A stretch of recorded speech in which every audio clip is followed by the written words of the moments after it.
Baiklah, di sini saya akan menjelaskan tentang penentuan solusi optimal dari model linear pemrograman, di mana soalnya yaitu memaksimalkan F sama dengan 8x1 ditambah 2x2 kurangi 10x3, dan kendalanya yaitu x1 ditambah x2 dikurangi x3 kurang dari sama dengan 6, dan kendala keduanya 4x1 kurangi x2 ditambah 2x3 kurang dari sama dengan 7, di mana x1, x2, dan x3 lebih dari sama dengan 0. Penyelesaiannya, kita ubah semua ini ke bentuk persamaan, dan di metode simplex ini ada 3 syarat berhubung di kendalanya yaitu kurang dari sama dengan, maka kita di persamaannya harus menambahkan select variabel.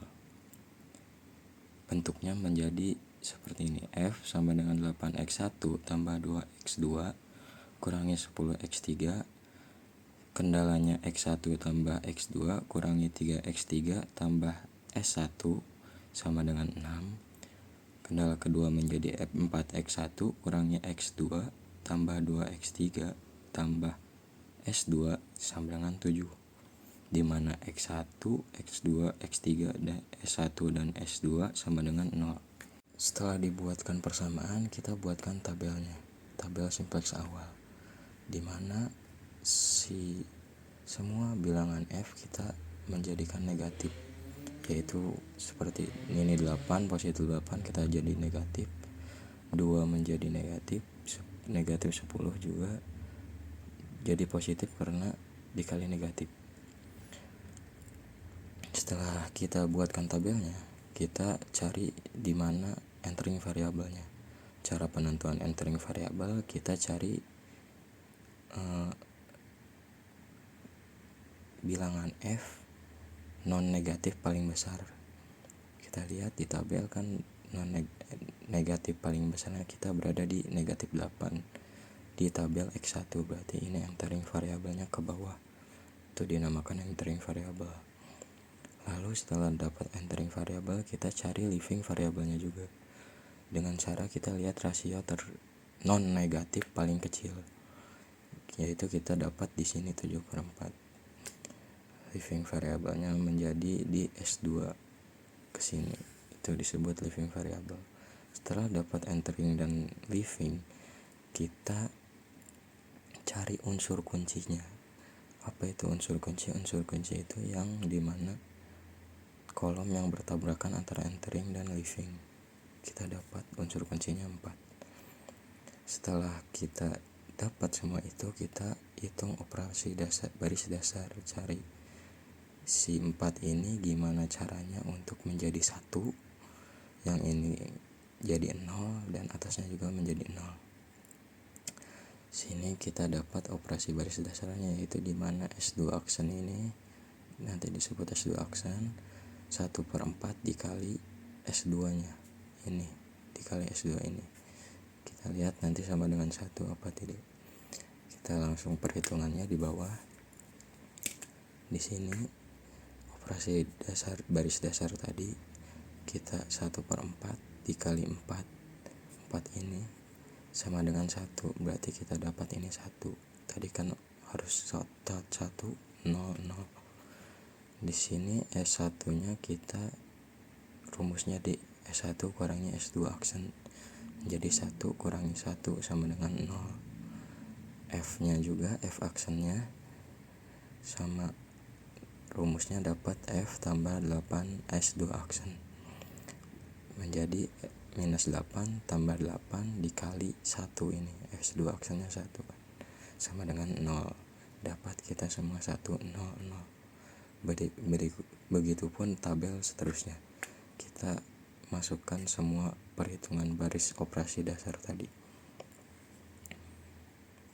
Setelah semua dihitung tadi, kita lihat di variabel F ini apakah masih ada yang negatif atau tidak, karena Kalau masih ada yang negatif, berarti solusi itu belum optimal.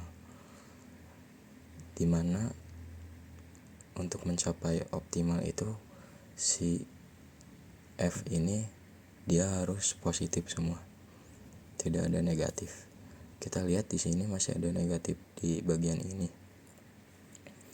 Setelah itu kita iterasi, berarti kalau belum selesai positif semua, kita iterasi ulang dan tentukan entering variabel lagi. Entering variabel kita tentukan lagi dari negatif yang paling besar. Leaving variabelnya juga kita lihat dari yang paling kecil, non negatif paling kecil. Di sini kan negatif, rasio non negatif paling kecil. Ini kan rasionya negatif, ini negatif, dan ini positif. Berarti leavingnya di S1. Ini kenapa X1 bukan S2 kayak yang tabel sebelumnya, dikarenakan itu kan leaving variable. Jadi kita ganti ininya menjadi X1 yang tadi di sini pindah ke sini. Oke, unsur kuncinya kita dapat di sini karena entering variabelnya di sini dan leaving variabelnya di tengah ke sini. Setelah itu kita hitung ulang menggunakan operasi dasar.